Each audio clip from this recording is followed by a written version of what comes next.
আজকে আমি দেখাই দেব অভিনয় কারে কয়। প্রতিদিন আমারে ঘুরাই দাও না, খাইতে দাও না, দেখি তুমি আজকে আমারে কি কইরা ঘুরাও।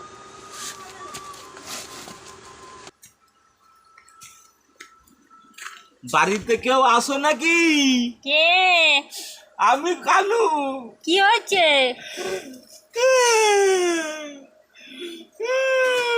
তুমি কান্দো কেন? কি হয়েছে? তোমার কি হলো? আগে কথা দে, তুই তুই প্রতিদিন আমারে ঘুরাই দিস, ঠকাই দিস, আজকে কথা দে। ও কানু ফকির, বলো কি কথা?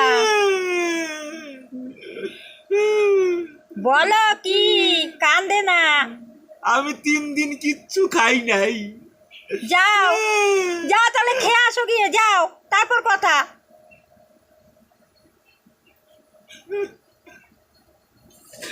তুই আজকেও ঠকাইলি আমারে।